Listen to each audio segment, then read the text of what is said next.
Good morning everyone. Sheet late मिली इसलिए answer नहीं कर पाया। लेट मिली आपको शीट? आई गेस कल मिल गई है ना? सैटरडे को तो मिल गई थी आपको आपकी शीट। हाँ ठीक है, सैटरडे को आपको सारी शीट्स मिल गई थी जो मिलनी थी। और आप लोगों ने ऑर्डर का टेस्ट दिया जल्दी से? ऑर्डर का टेस्ट दिया आपने? पहले तो ये बताओ। 1 2 3 4 5 क्या यूजर नेम है ना? 1 2 3 4 5। आपकी जो शीट्स है वो आपके रिकॉर्डेड लेक्चर्स के साथ अपलोड होती है। जहां पे भी आप रिकॉर्डेड लेक्चर्स को देखते हो वहां पे जाओ, वहां पे आपको मिलेगी देखने को क्लासेस और शीट्स भी। चिंटू कुमार तुझे थोड़ी ना निकाला मैंने, तुझे क्यों क्लास से निकाला? चल ठीक है, कोई और क्वेरी? और एक और बात, आपको पता है आपकी सैटरडे को यूट्यूब क्लास थी? आपको पता है ना सैटरडे को आपको यूट्यूब क्लास होती है। हम लोग यूट्यूब क्लास पे आपको शीट्स प्रोवाइड करवाते हैं लाइव क्लासेस में, इफ यू नो। तो वो उठा लिया करो, क्लासेस लगाया करो, वहां पे आपको 50-50 क्वेश्चन की शीट्स मिलती हैं, उनको ले लिया करो। क्योंकि जब आप लोगों का सिलेबस कंप्लीट हो जाएगा ना तब आपको लगेगा। बट अब तो आपके आई गेस 15 लेक्चर्स कंप्लीट हो गए, अब तो आपकी सारी शीट्स अपलोड हो ही गई हैं। अब नेक्स्ट जो है वो लाइव ही क्लासेस हुआ करेगी। और जो आपको क्वेश्चन दिए थे, अब आपने, मुझे नहीं पता कितने लोगों ने टेस्ट दिया है या नहीं दिया है, बट भाई आपको ऑर्डर का टेस्ट देना है। That's your responsibility. कोई भी टॉपिक कंप्लीट होता है अपने रिकॉर्डेड सेक्शन में जाओ और वहां पे जाके क्या करो, टेस्ट को अटेम्प्ट करो। ठीक है, मैं नहीं बार बार याद दिलाने वाली हूँ कि टेस्ट भी देना है। कितने लोग हैं जिन्होंने ऑर्डर का टेस्ट दिया है और स्कोर बता दो जल्दी से। मुस्कान वो लाइव क्लास में ही मिलती है बेटा, वो चलेगी हैं, अब वो नहीं मिलेंगी। जल्दी से। नहीं दिया है, बहुत अच्छी बात है। अगर नहीं दिया है, जिन्होंने एक एक दो बच्चों का मैसेज आया है मुझे कि उन्होंने टेस्ट दिया और बाकी लोगों ने नहीं दिया। ठीक है, बहुत बढ़िया। चलो 11 क्वेश्चन हमने कंप्लीट कर लिए थे। इसका आंसर क्या था आपके पास? Option A, that means L. Next question आपके सामने, जल्दी से बनाना। अविनाश, क्या लिसन करूं? हाँ मंजू, मैंने आपका कमेंट पढ़ लिया। आपके 41 नंबर है, आई नो।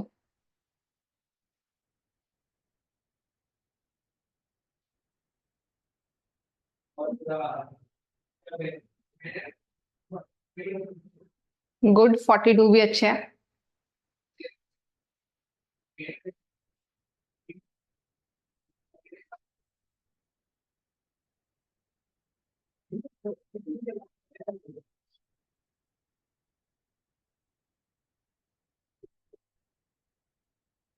हमारा जो टॉपिक चल रहा है वो अल्फा न्यूमेरिक चल रहा है। इसकी एक क्लास कंप्लीट हो चुकी है, आप उस क्लास को पढ़ो, रिकॉर्डेड देख लेना, उसके बाद आपको लाइव भी समझ में आ जाएगा। आज ट्राई करो, होपफुली आपको समझ में आ जाएगा। नहीं तो 2 लेक्चर्स जो है वो आप उनको रिकॉर्डेड देख लो। अभी इसके 1-2 ही लेक्चर्स हुए हैं, उनको रिकॉर्डेड कंप्लीट करके फटाफट से लाइव क्लास में आ जाओ।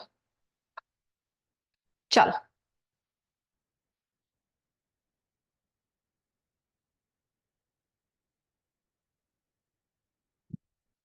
ठीक है, आंसर आ गया सबका। आंसर आया आपके पास option B, that means B.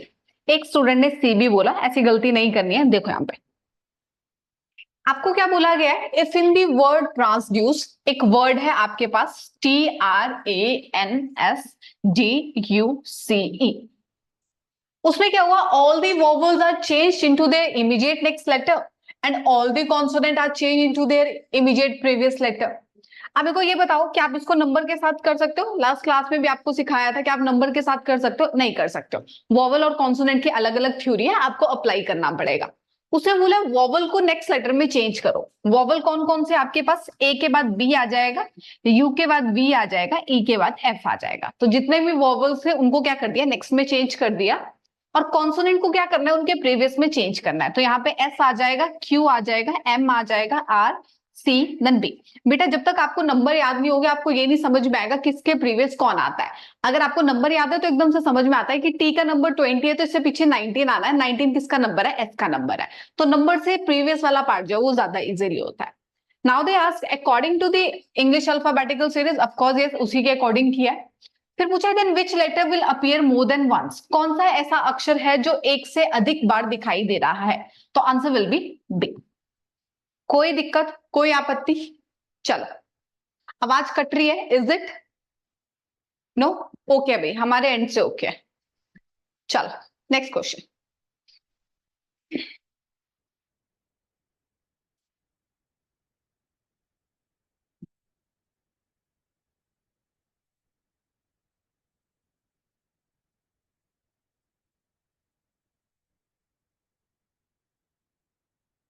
Very good Srishti, rakhi, very very good. जितने भी लोगों ने इसका देखते आंसर निकाल दिया। आई डोंट नो आपने क्या थ्योरी लगाई है, आई वांट टू नो कि आपने इसको कैसे किया। क्विक, जितने भी लोगों ने जस्ट विद इन 5 सेकेंड इसका आंसर दिया, मुझे बताना कि आपके दिमाग में क्या आया आपने जो एकदम से इसका आंसर जल्दी दिया। कैसे अच्छा, ठीक है, मतलब है इतनी प्रेजेंस ऑफ।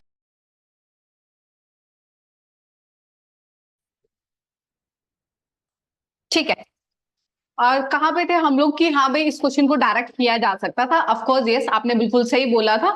हमने सिर्फ ये देखना होता है, कोई भी कंडीशन दी होती है उसके बाद हमें चेक करना होता है कि अरेंजमेंट बोली गई है या नहीं बोली है। मैंने आपको कल भी बताया था और आज दोबारा बता रही हूँ।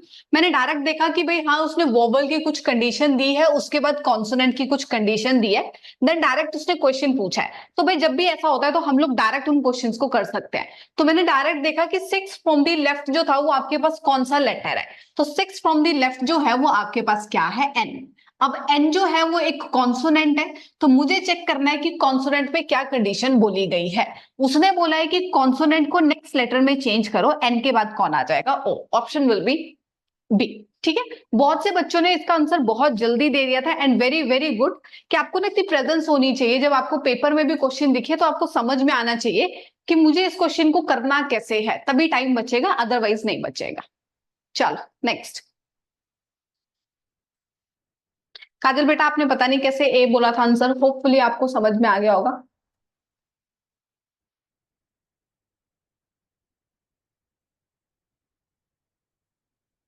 चलो ठीक है, अगेन सबको क्लियर है भाई, वोवल और कॉन्सोनेंट की अलग अलग थ्योरी है, कोई फर्क नहीं पड़ता है। उसने एक कंडीशन दी है, कंडीशन के बाद अरेंजमेंट बिल्कुल भी नहीं बोला है, तो मैं डायरेक्ट करूंगी। उसने बोला कौन सा लेटर ऐसा है जो फिफ्थ फ्रॉम द राइट है, तो फिफ्थ फ्रॉम द राइट जो है वो आपके पास क्या है? आर है। और आपको कॉन्सोनेंट को क्या करना है? चेंज करना है नेक्स्ट लेटर में, आर के बाद क्या आ जाएगा? S. Option will be B. कोई दिक्कत? सिंपल सा क्वेश्चन था। ठीक है, चलो नेक्स्ट।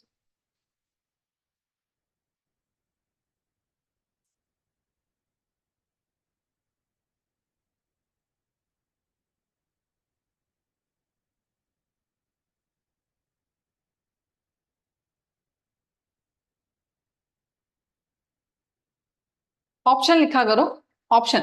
कुछ लोग ए भी कह रहे हैं, answer will be C, that means J. सारे के सारे वॉवल को चेंज करना है, नेक्स्ट में कॉन्सोनेंट को चेंज करना है, प्रीवियस में बताओ कौन सा। बस एक कंडीशन दी, कंडीशन के बाद सवाल पूछ लिया, डायरेक्ट क्वेश्चन को करूंगी। Seventh from the right, right side से 7, 3, 6, 7 यानी कि आई। आई आपके पास एक वॉवल है, वॉवल को नेक्स्ट में चेंज करना है, आई के बाद क्या आ जाएगा? J. Option will be C. Clear question था। नेक्स्ट। चलो,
वेरी गुड। जितने भी लोगों ने डी बोला है और जिन्होंने भी ई बोला है, क्या आपने क्वेश्चन को रीड किया?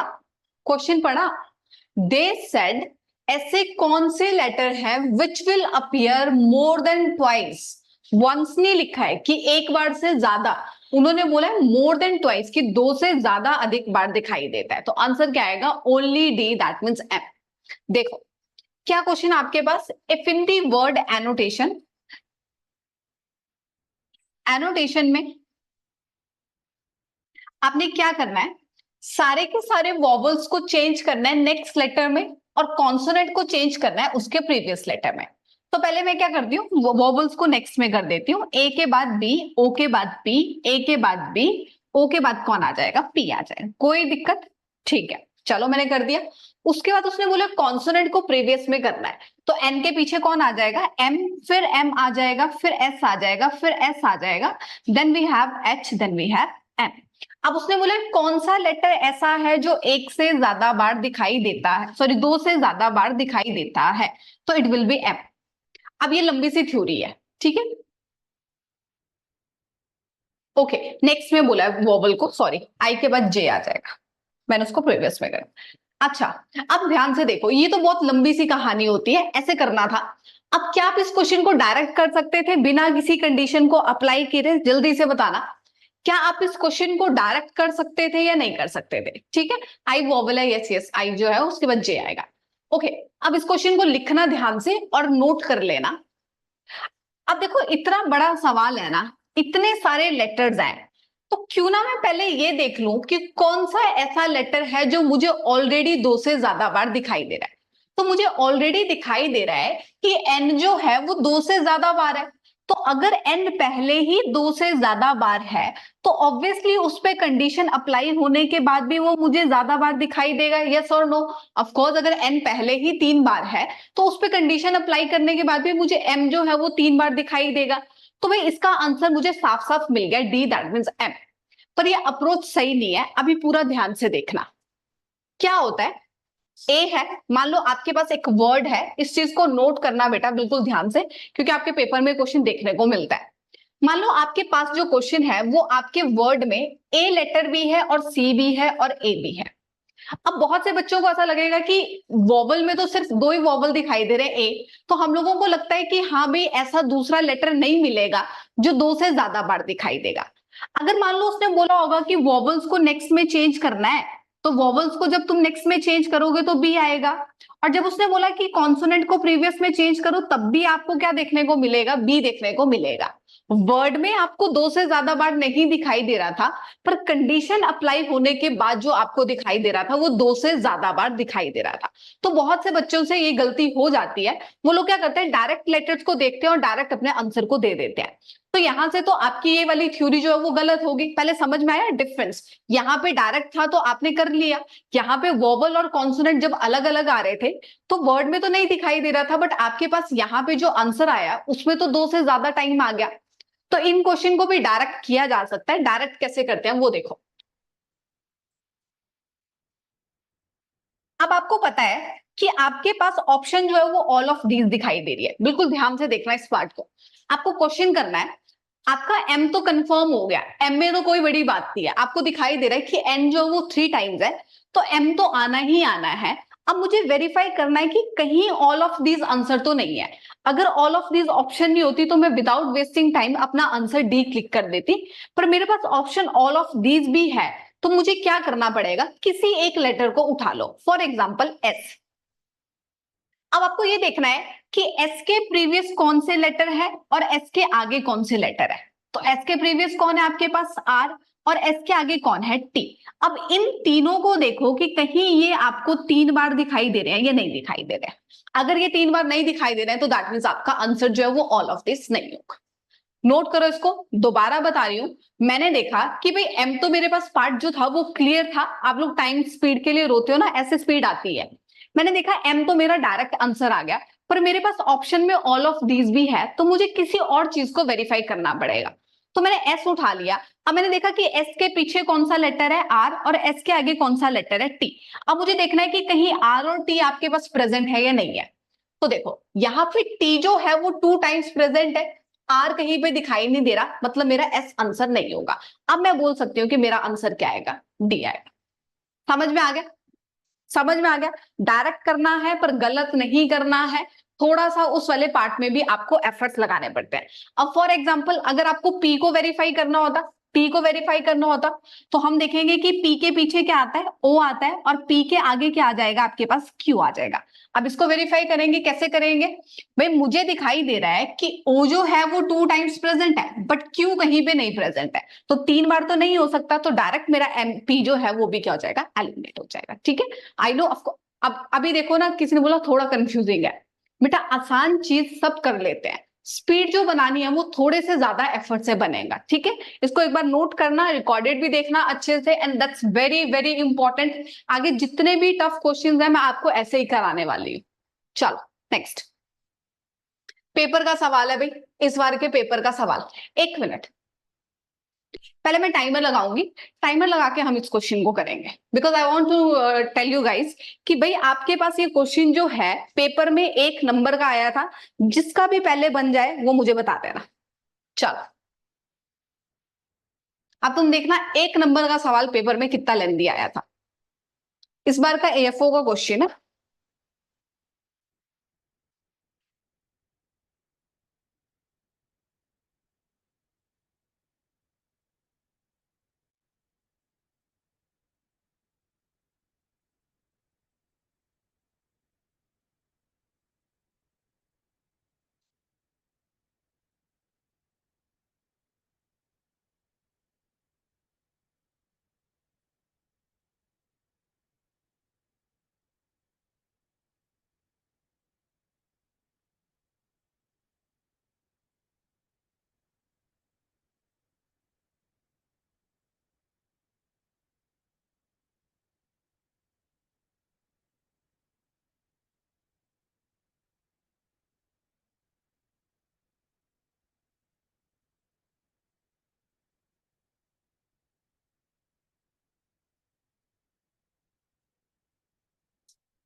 चलो पहला कमेंट आया मुझे 2 मिनट के बाद।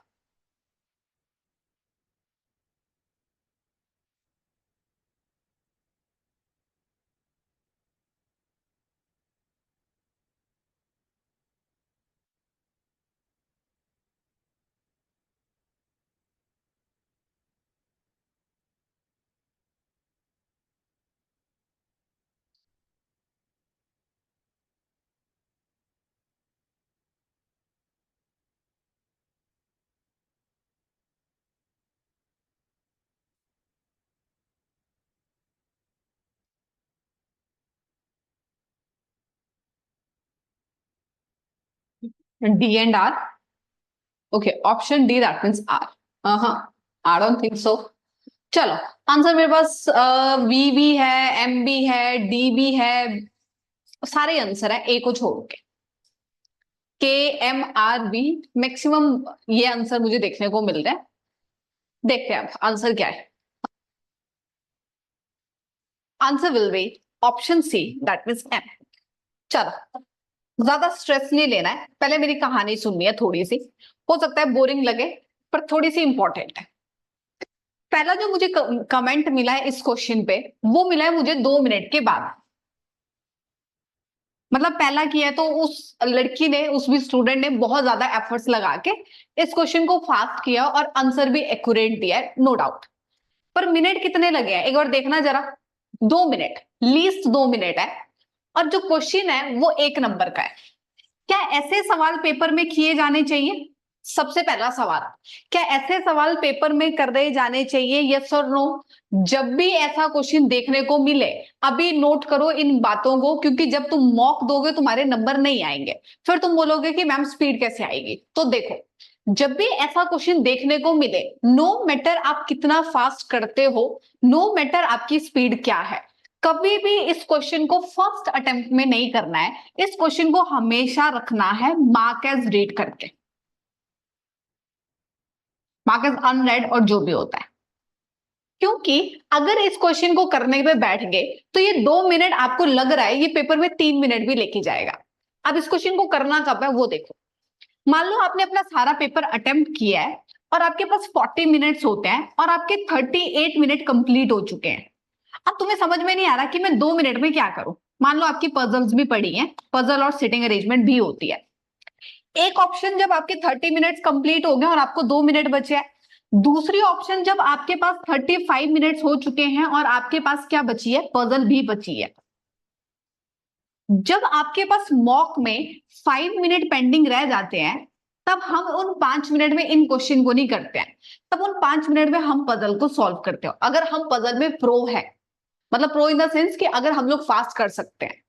अगर मान लो आपके पास 2 मिनट बचे हैं, पजल भी पड़ी है और ऐसे क्वेश्चन भी पड़े हैं, देन ऑफकोर्स उन 2 मिनट में हम इस क्वेश्चन को करेंगे। ये बहुत ज्यादा बैलेंस बनाना पड़ता है। जब आप लोगों को समझ में आएंगी चीजें, तब आपको ये समझ में आएगा कि मुझे कब कौन से रीजनिंग जो होता है, पेपर में नंबर जो आते हैं वो किन स्टूडेंट के आते हैं, जिनको ये समझ में आता है कि कौन से क्वेश्चन को करना है, कौन से नहीं करना है।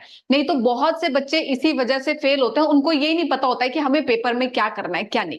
ये जो थ्योरी है इसको एज सच लिखो, तुम्हें थोड़े टाइम के बाद खुद समझ में आ जाएगी। कि मान लो अगर तुम मॉक दे रहे हो, तुम्हें पता चल गया कि भाई हाँ मेरे पास इतना बड़ा सवाल आएगा आएगा जो आपकी डिफिकल्ट मॉक है वहां पे आपको ऐसे क्वेश्चन देखने को मिलेंगे। तो ऐसा नहीं है कि उसको लेके बैठ गए। मान लो पहला ही क्वेश्चन है तो तुम्हें पता है कि अगर पहला भी क्वेश्चन है तब भी मुझे नहीं करना है, मेरे पास 40 मिनट भी पड़े हैं फिर भी मुझे इस क्वेश्चन पे नहीं बैठना है। इस क्वेश्चन को मैं लास्ट में करूंगा अकॉर्डिंग टू दी टाइम। समझ में आ गया कब ऐसे क्वेश्चन को किया जाता है? चलो अब क्वेश्चन देखते हैं क्या है। अब देखो, आपके आईबीपीएस में हमेशा जो ऐसे सवाल आए हैं वो एक वर्ड पे आते हैं। इससे पहले जो है वो एक वर्ड पे आए हैं। इस बार अनएक्सपेक्टेड चीज हुई कि आपके पास कितने वर्ड आ गए, 2 वर्ड आ गए। तो मतलब आईबीपीएस हमेशा हर बार डिफिकल्ट क्वेश्चंस को देता है। तो उसने क्या किया, आपके पास 2 वर्ड दे दिए हैं, 2 वर्ड के उनमें अलग अलग कुछ कंडीशंस लगाई हैं और कंडीशन भी एक नहीं लगाई है, 2 से लेके 3 तक लगाई हैं। तो फटाफट से करना है, इमीडिएट लिख लिया। उसके बाद आपके पास जो दूसरा वर्ड है वो कौन है, आपके पास अनस्टेबल है। ठीक है, चलो 2 वर्ड थे, अब 2 वर्ड के लेटर्स पे कुछ कंडीशन लगाई है। उसने बोले change every vowel to their next letter, सारे के सारे वोवल को नेक्स्ट लेटर में चेंज करना है। आई के बाद कौन आ जाएगा, जे आ जाएगा, ई के बाद एफ, आई के बाद जे, ए के बाद बी, ई के बाद एफ, यू के बाद बी आ जाएगा, ए के बाद बी आ जाएगा, ई के बाद एफ आ जाएगा। अगर आपको ये भी ना समझ में आए किसके आगे पीछे किसने आना है, तो खुद सोचो वो कितना टाइम टेकिंग होगा। उसके बाद उसने बोला सारे के सारे कॉन्सोनेंट को प्रीवियस में करना, एकदम क्विक होना चाहिए। एम के पीछे कौन आएगा, एल, डी के पीछे सी, देन यहाँ पे एस आ जाएगा। एन के पीछे एम आएगा, आर आएगा, एस आएगा, ए आएगा, देन के आएगा। जब तक नंबर याद नहीं होंगे ये नहीं समझ में आएगा कि आपको कौन से लेटर्स को आगे पीछे करना है। चलो अब उसने बोले then eliminate all the repeating letters, जितने भी रिपीटिंग लेटर्स हैं उनको एलिमिनेट कर दो। अब मेरे को बताओ रिपीटिंग लेटर्स सिर्फ और सिर्फ इसी में देखेंगे या फिर दोनों में देखेंगे? जल्दी से, जितने भी लोगों ने आंसर गलत दिया है, रिपीटिंग लेटर्स सिर्फ एक एक वर्ड के अंदर देखेंगे या फिर सारे के सारे में देखेंगे? क्विक, दोनों में एग्जैक्टली। जब एक ही वर्ड के अंदर देखना होता है तो वहां पे लिखा होता है विद इन दी वर्ड, लिखो इसको। जब एक ही वर्ड के अंदर देखना होता है तो साफ साफ लिखा होता है कि शब्द के भीतर विद इन दी वर्ड, कि एक ही वर्ड में जितने रिपीटिंग लेटर्स हैं। बट यहाँ पे तो नहीं लिखा है तो मुझे दोनों में देखना पड़ेगा। अब मैं क्विक देखूंगी कि कौन से ऐसे लेटर्स हैं जो रिपीट हो रहे हैं। सबसे पहले जे, क्विक देखा, ऑफ कोर्स यस जे है, जे को हटा दिया। जे के बाद देखा L, L of course yes है तो मैंने हटा दिया। उसके बाद एफ को देखा, एफ रिपीटिंग है, बिल्कुल रिपीटिंग है, एफ को भी मैंने क्या कर दिया, हटा दिया।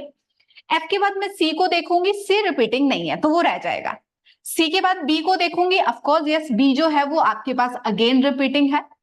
एस को देखा, एस जो है वो अगेन आपके पास रिपीटिंग है। वी रिपीटिंग नहीं है, एम भी रिपीटिंग नहीं है, आर भी नहीं है, ए भी नहीं है, देन के भी नहीं है।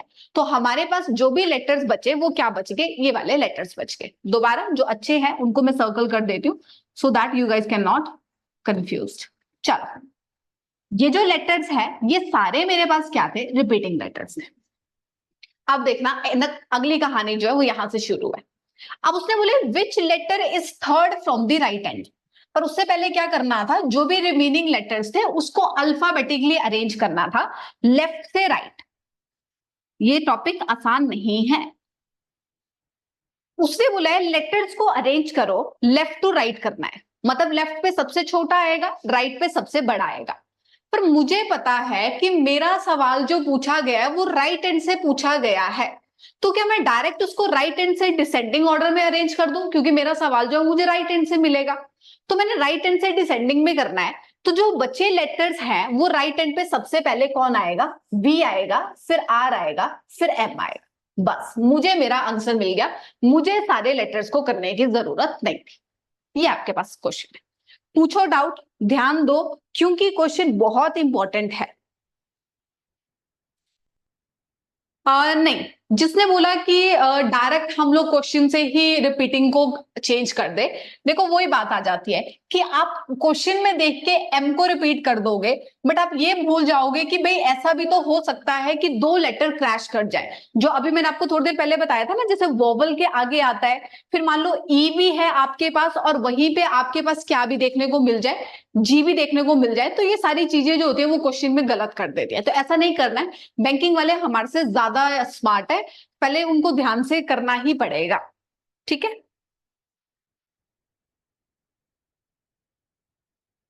अगर लेटर में तीन आते और चार आते ऐसा कुछ नहीं होता है। फिर वही बात आ गई बेटा, इसमें ये पूछा गया है कि मोर देन वंस कौन है, मोर देन ट्वाइस कौन है, मोर देन थ्राइस कौन है।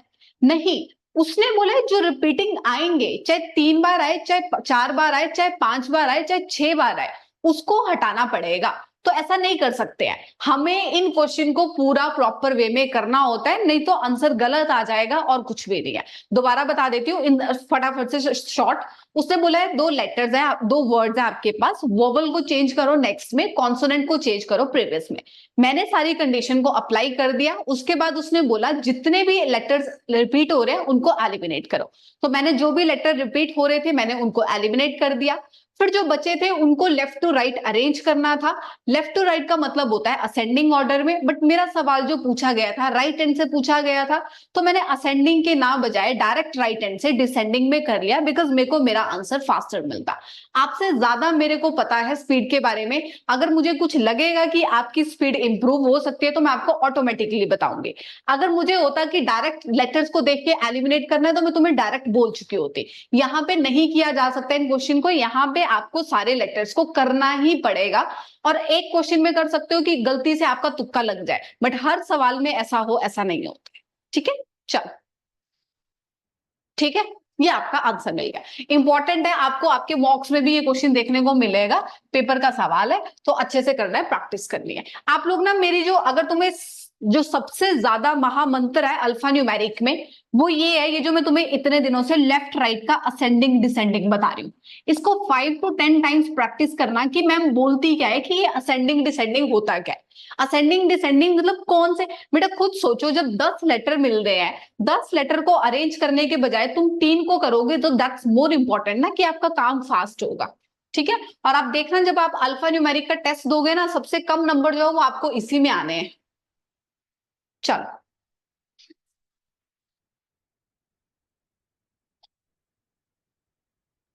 ठीक है, एंड ये it is very important question.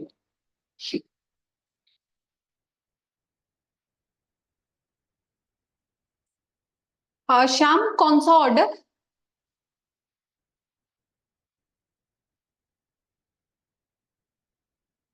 Order एक बार बता दो कौन सा ऑर्डर।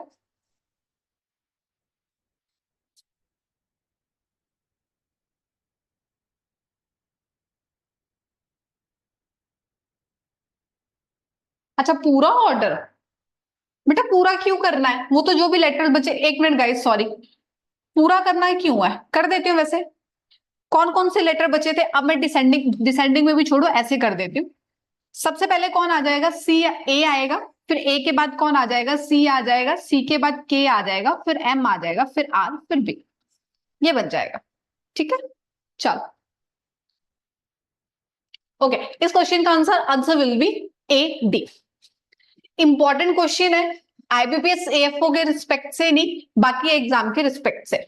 जब भी ऐसा क्वेश्चन देखने को मिलता है, ध्यान से देखना, ऐसा क्वेश्चन का मतलब है जहां पे आपको ये बोला जाए कि फर्स्ट और लास्ट लेटर को अपने साथ इंटरचेंज कर लो। ध्यान से देखना, एक वर्ड है आपके पास प्रेडिक्टेबल, क्वेश्चन नोट कर लेना भले ही, क्योंकि आपको आपके बाकी एग्जाम में ये क्वेश्चन देखने को मिलते हैं।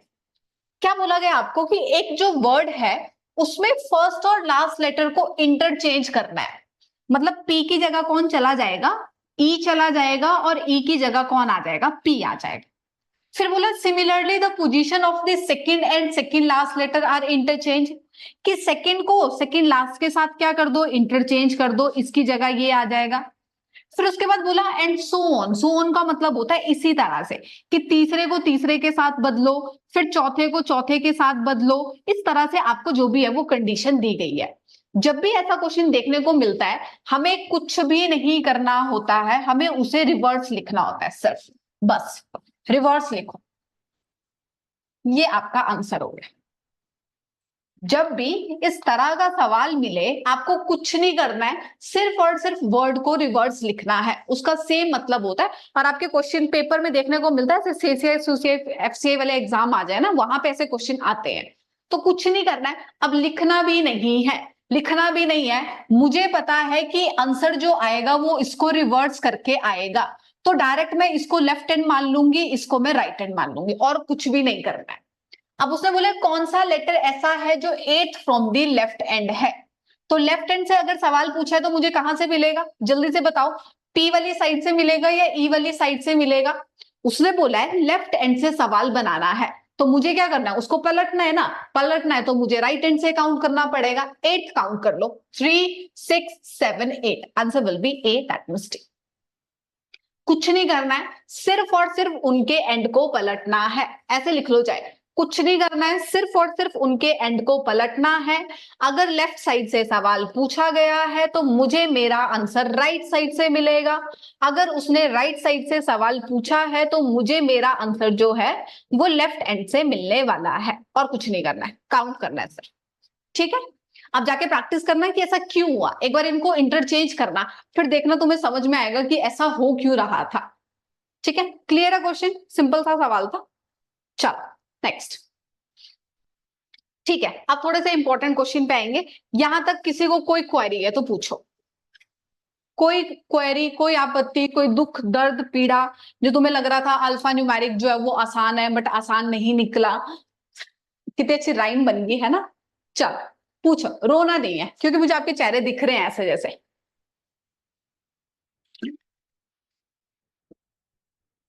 कोई क्वेश्चन ऐसा भी होता है क्या जिसमें रिपीटिंग लेटर को सिर्फ एक बार ही लिखना है, सब सवाल मिलेंगे, कोई दिक्कत नहीं है।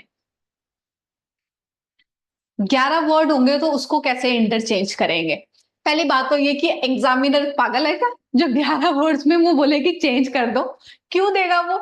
जब आपको दो लेटर्स को आपस में अदला बदली करना है, देन हाउ दैट पॉसिबल कि वो 11th वाले को ऐसा बोले कि उसने ना इंसाफी करी है।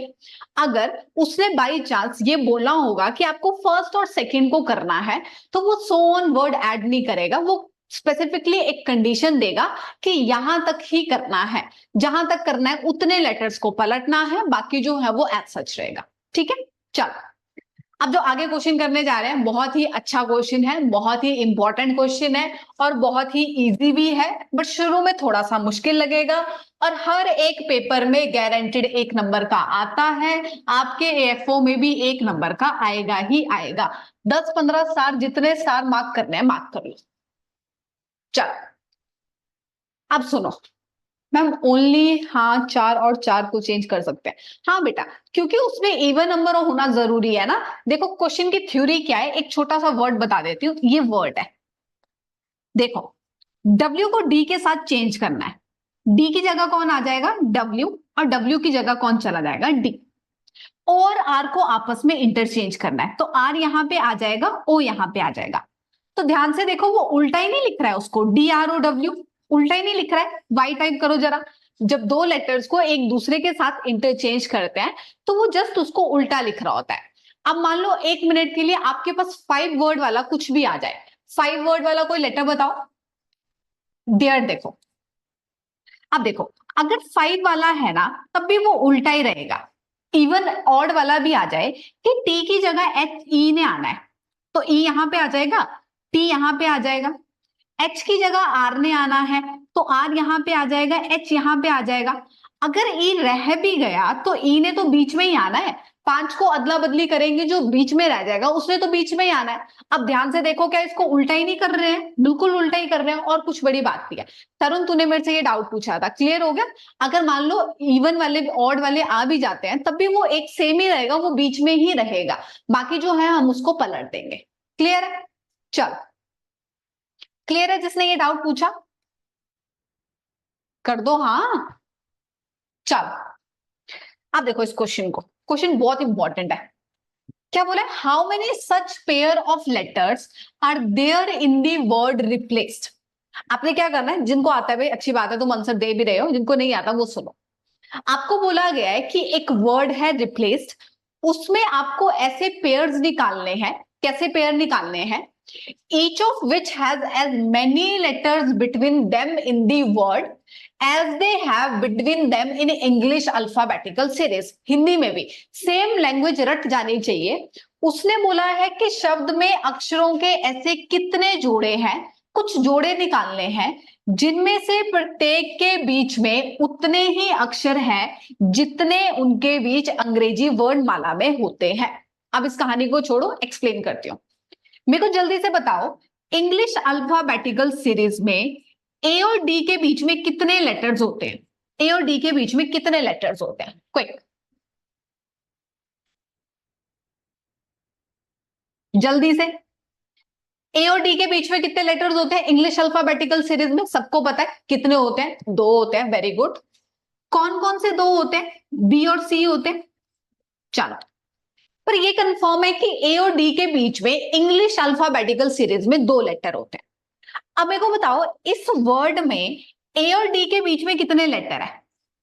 इस वर्ड में ए और डी के बीच में कितने लेटर है? क्विक, दिखाई दे रहा है ना? ए और डी के बीच में कितने लेटर है? 2 लेटर है। तो इस वर्ड में भी ए और डी के बीच में 2 लेटर है, और इंग्लिश अल्फाबेटिकल सीरीज में भी ए और डी के बीच में 2 लेटर होते हैं। बस हमें इन पेयर्स को क्या करना होता है? फाइंड आउट करना होता है। बीच में क्या आ रहा है वो हमारा कंसर्न नहीं है। मुझे ये देखना है कि नंबर ऑफ लेटर्स उन दोनों में, वर्ड और इंग्लिश अल्फाबेटिकल सीरीज में क्या होने चाहिए? सेम होने चाहिए। ऐसे पेयर्स को फाइंड आउट करना होता है। Is that clear? क्वेश्चन क्या है, दोबारा बता रही हूं। क्वेश्चन ये होता है कि हमें ऐसे पेयर्स को फाइंड आउट करना है जिनमें उतने ही लेटर हो जितने की आपके इंग्लिश अल्फाबेटिकल सीरीज में होते हैं। For example, English alphabetical series में ए और डी में 2 लेटर होते हैं, और आपके वर्ड में भी ए और डी में कितने लेटर है? 2 लेटर है। वाई टाइप करो मेरे को जल्दी से, अगर आपको क्वेश्चन की लैंग्वेज समझ में आ गई। करना कैसे वो मैं बताऊंगी, पर क्वेश्चन की लैंग्वेज समझ में आ गई, ठीक है? नहीं नहीं, क्वेश्चन देख के डायरेक्ट पता नहीं चलता बेटा, वो मैं बताऊंगी अप्रोच क्या होती है। ये तो मैं जस्ट एग्जांपल दे रही हूँ, क्वेश्चन करते कैसे हैं वो बताती हूँ। ये तो मैं सिर्फ आपको एक्सप्लेन कर रही थी, मुझे तो दिख गया ना, तो मैंने आपको बता दिया कि ए और डी में ऐसे ही होते। चलो, अब क्वेश्चन करते कैसे हैं वो देखो। क्वेश्चन में क्या करना है, आपने सिर्फ एबीसीडी पढ़नी है। आर से पढ़ना शुरू करो। आर के बाद क्या आएगा? S T U V W X Y. आपने सिर्फ और सिर्फ जिस भी लेटर से काउंटिंग स्टार्ट करनी है, आपने उस काउंटिंग को पढ़ना शुरू करना है। जो लेटर अपनी पोजीशन पे सेम आ जाएगा वो हमारा पेयर होता है, और कुछ नहीं करना है। दोबारा ई के बाद काउंट करना स्टार्ट किया, एफ जी एच आई जे के। क्या कोई अपनी जगह पे मिल रहा है? एज सच नहीं मिल रहा है। उसके बाद मैं पी से स्टार्ट करूंगी, पी के बाद कौन आएगा? Q R S T you, नहीं मिला। एल के बाद कौन आएगा? एम एन ओ पी, नहीं मिलेगा। अब ए के बाद देखो, ए के बाद बी सी डी, ए के बाद डी जो है वो अपनी जगह पे मिल गया। इस तरह से इन सवालों को किया जाता है। जस्ट आपने लेटर्स को रीड करना है, जो लेटर जहां पे मिल जाएगा वो हमारा एक पेयर हो जाएगा। स्टार्टिंग में बोरिंग लगेगा, उसके बाद आपको इस क्वेश्चन में इंटरेस्ट आएगा और आपके पेपर में ये सवाल आएगा ही आएगा। अब सी के बाद देखो, सी के बाद कौन आता है, डी ई, नहीं मिला। उसने ब्रैकेट में बोला है in both forward and backward direction, कि दोनों डायरेक्शन में काउंट करो। तो फॉरवर्ड से मुझे एक ही पेयर मिला, अब मुझे बैकवर्ड से काउंट करना है। अब बैकवर्ड से भी काउंट कर सकते हैं, नंबर से भी बताऊंगी, of course yes, keep patience, पहले बेसिक सीखा करो। अब बैकवर्ड से काउंट करते हैं। डी के बाद कौन आता है, डी के बाद कौन आता है, ई आता है। क्या मुझे मेरा पेयर मिल गया, डी के बाद ई मिल गया, तो मतलब मुझे एक पेयर मिल गया। अब छोड़ना नहीं होता है, अभी पूरा काउंट करना होता है। ई के बाद एफ जी एच आई जे के, नहीं मिला। अब सी से स्टार्ट करते हैं, सी के बाद D E F G H, A के बाद बी सी डी ई, नहीं मिला। एल के बाद एम एन ओ, नहीं मिला। पी के बाद क्यू आर, एक पेयर मुझे पी से लेके आर तक मिल गया। कितने पेयर मिल गए, टेक अ लुक, डाउट है तो पूछो। Option will be C, that is 3। Question कैसे करते हैं समझ में आ गया। जस्ट एबीसीडी एबीसीडी एबीसीडी पढ़नी है, जो जहां पे पेयर मिल जाएगा वो आपका पेयर आ जाएगा। ठीक है, यस महिमा, of course yes, of course yes, मैं बताऊंगी ना, ये चीज भी बताऊंगी, पहले मुझे बेसिक पढ़ाना है। ठीक है, अब किसी ने बोला एक एक लेटर करेंगे तो बहुत टाइम लगेगा, तो ना इंसाफी थोड़ी ना कि 2 ही लेटर वो करना है बाकी को नहीं करना है, सबको करना है। ठीक है, दोबारा 3 कैसे आए, हाँ, एक तो ये वाला है, ये जो मैंने सर्कल बनाया ए से लेके डी तक, दूसरा ये डी से लेके ई तक बनाया है, पी से लेके आर तक ये बनाया। मुझे ऐसा लगता है कि जब तक आपको किसी चीज के बारे में बिल्कुल डेप्थ से नहीं पता हो ना, कुछ नहीं पढ़ना चाहिए। मेरे को ये लगता है कि जब मैं आपको इस क्वेश्चन को मैं बताऊंगी फास्ट कैसे करना है, दैट्स माय गारंटी। बट अगर मैं इतने एफर्ट्स लगा के आपके दिमाग में ये चीज बिठा रही हूँ कि ऐसा क्यों होता है, द क्वेश्चन इज ऐसा होता क्यों है, कैसे होता है वो सब कर लेते हैं, सबसे बड़ा सवाल होता है होता क्यों है, वो इंपॉर्टेंट होता है। समझ में आ गया क्वेश्चन, अब फास्ट कैसे करना है वो मेरी रिस्पॉन्सिबिलिटी है, वो मैं बताऊंगी ना आपको। पर क्या मतलब है सवाल का, सवाल करते कैसे हैं, वो सब कुछ पता होना चाहिए था। ठीक है, क्लियर है सबको, क्लियर है, सिंपल सा सवाल है, हमें लेटर्स फाइंड आउट करने होते हैं। लेटर्स फाइंड आउट करने के लिए हमें क्या करना होता है, जस्ट और जस्ट लेटर्स को रीड करना होता है। अब हमारा जो कंसर्न है वो है टाइम टेकिंग, कि बहुत ज्यादा टाइम टेकिंग है, तो ऐसे क्वेश्चन को हम नंबर से करते हैं। अब देखना, ऐसे क्वेश्चन को हम नंबर से करेंगे। नंबर लिखो जरा, सबसे पहले 18, 5, 16, 12, 1, 3, 5, 4। अब नंबर्स लिख दिए। अब देखो, अब मैंने 18 से नंबर काउंट करना स्टार्ट करना है। क्या मुझे 18 से आगे कोई भी बड़ा नंबर दिखाई दे रहा है? अगर मैं आगे चल रही हूं, एबीसीडी पढ़ना स्टार्ट करती हूं, तो मुझे उससे बड़ा ही नंबर चाहिए, तभी तो मुझे पेयर मिलेगा। क्या 18 से आगे कोई भी बड़ा नंबर दिखाई दे रहा है? नहीं दिखाई दे रहा है, तो दैट मीन्स मुझे 18 से काउंट करना ही नहीं पड़ेगा। पहली बात समझ में आई कि जब भी कोई पेयर्स फाइंड आउट करते हैं, तो पेयर फाइंड आउट करने के लिए हमें उससे आगे वाला लेटर चाहिए। आगे वाला इन द सेंस कि ए के बाद बी आना चाहिए, सी आना चाहिए, डी आना चाहिए। तो डेफिनेटली अगर मुझे आर से भी कोई पेयर चाहिए, तो आर से आगे कोई बड़ा लेटर चाहिए, मतलब जो आर के आगे आए। तो 18 के आगे मुझे कोई भी बड़ा नंबर नहीं दिखाई दे रहा है, तो दैट मीन्स मुझे 18 को काउंट करने की जरूरत ही नहीं है। तो 18 तो मेरा डायरेक्ट एलिमिनेट हो गया। अब 5 को देखते हैं। अब 5 से आगे आपके पास 2 बड़े नंबर दिखाई दे रहे हैं, एक 16 दिखाई दे रहा है, एक 12 दिखाई दे रहा है।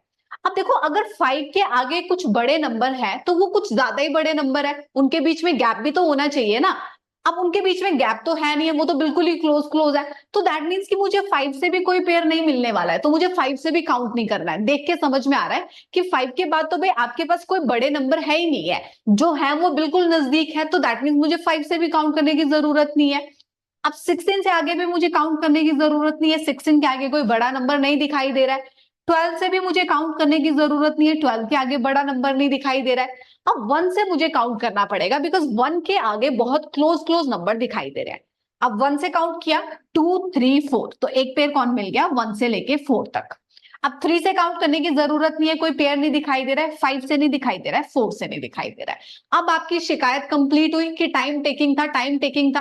क्या आपको किसी को काउंट करना पड़ा? कोई काउंट नहीं करना पड़ा, सिर्फ और सिर्फ एक से काउंट करके आपको आपका आंसर मिल गया। समझ में आ गया? समझ में आ गया? नोट करो। अभी इन क्वेश्चन को बहुत प्रैक्टिस लगेगी, अभी मैं आपको और भी बहुत सारे क्वेश्चंस कराऊंगी, ठीक है। नेक्स्ट क्वेश्चन अब आप करोगे। चलो,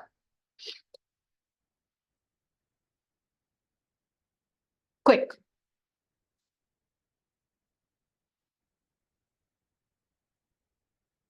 अब तुम्हें मैं स्पीड बताऊंगी ना इस क्वेश्चन में कैसे करते हैं, तुम्हें टेंशन लेने की जरूरत नहीं है। जब आरपी का पेयर बन सकता है तो सीई का क्यों नहीं? बाकी लोग करो।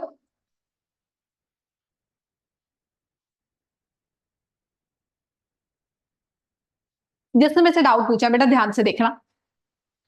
पी के बाद, पी के बाद कौन आता है? पी और आर के बीच में कितने लेटर है? आप बताओगे मुझे। इंग्लिश अल्फाबेटिकल सीरीज में कितने लेटर होते हैं पी और आर के बीच में? पी और आर के बीच में एक। ठीक है। आपके पास यहां पे भी पी और आर के बीच में कितने हैं? एक। कोई दिक्कत नहीं है, आरपी का पेयर बन ही सकता है, ऑफकोर्स बनेगा। बेटा सी और ई के बीच में कितने लेटर्स होते हैं इंग्लिश अल्फाबेटिकल सीरीज में? बताना। सी और ई के बीच में इंग्लिश अल्फाबेटिकल सीरीज में कितने लेटर होते हैं? एक।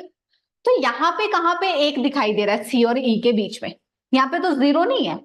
सी के बाद तो डी आता है, यहाँ पे तो ई आ गया, तो ये पेयर कैसे बन जाएगा? Got it? ठीक है। चलो, अब देखा ना, तुम आंसर तुम लोग 1 बोल रहे हो, कुछ लोग 2 कह रहे हैं। ये क्वेश्चन इतना आसान नहीं है। हर बार गलत ही होगा, टेस्ट भी दोगे ना, हर बार गलत ही होगा क्वेश्चन। चलो, क्या आंसर है? 3 भी आ गए। श्रेयांक तेरे को कौन सा एक्स्ट्रा दिखाई दे रहा है? Answer will B D, that means 2। देखो नंबर लिखना है। 13, 9, 14, 15, 18, 9, 20, 25। अब मेरे साथ फटाफट से काउंट करना है। पहले मेरे को ये बताना है कि काउंट करना पड़ेगा या नहीं करना पड़ेगा। क्या आपको 13 से काउंट करना पड़ेगा? पहले मुझे ये बताओ, यस और नो। पहले ये समझ में आना चाहिए कि क्या करना है क्या नहीं। क्या 13 से काउंट करना पड़ेगा? Of course yes. क्यों काउंट करना पड़ेगा? बिकॉज 13 के आगे बहुत ज्यादा बड़े नंबर दिखाई दे रहे हैं। 14 भी है, 15 भी है, 18 भी है, 20 भी है, तो दैट माइट बी पॉसिबल कि 13 से पेयर मिल जाए, तो मुझे 13 से काउंट करना पड़ेगा। 13 के बाद 14, 15, 16, 17, 18, 19, 20, बट नहीं मिला, कोई बात नहीं, बट काउंट फटाफट से करना है दोबारा। 13 के बाद 14, 15, 16, 17, 18, 19, 20 नहीं मिला। अब मुझे बताओ, मुझे 9 से काउंट करना पड़ेगा या नहीं करना पड़ेगा? जल्दी से। क्या मुझे 9 से काउंट करना पड़ेगा या नहीं करना पड़ेगा?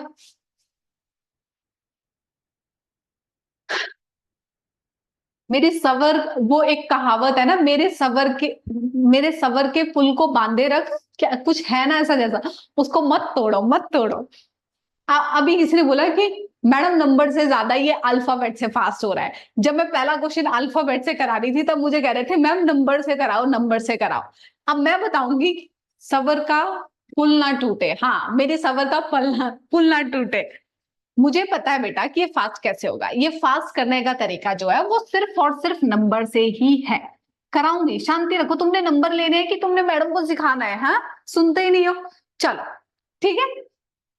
अल्फाबेट से अच्छा नहीं होता है कुछ चीज।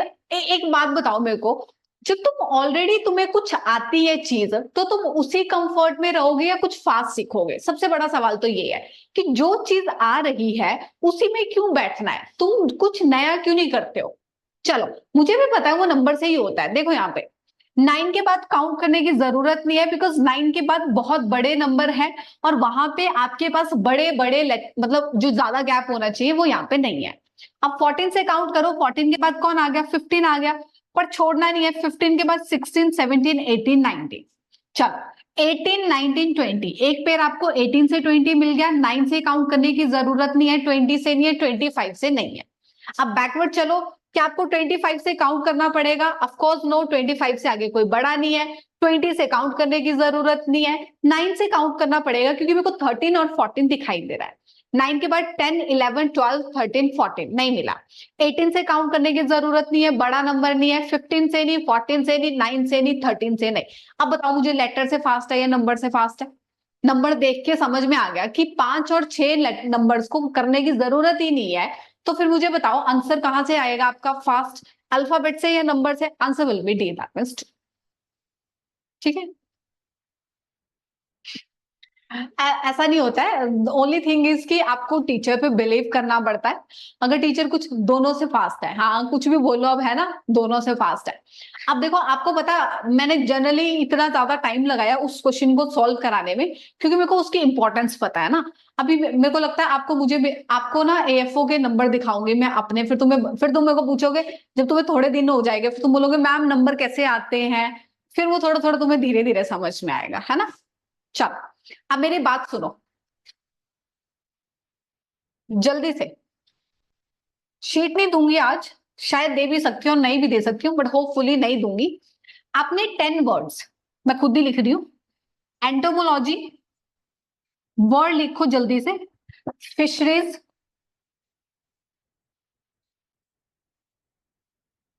Sericulture,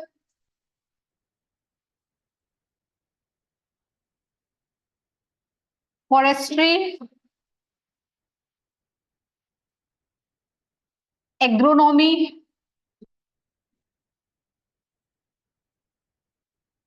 genetics, English,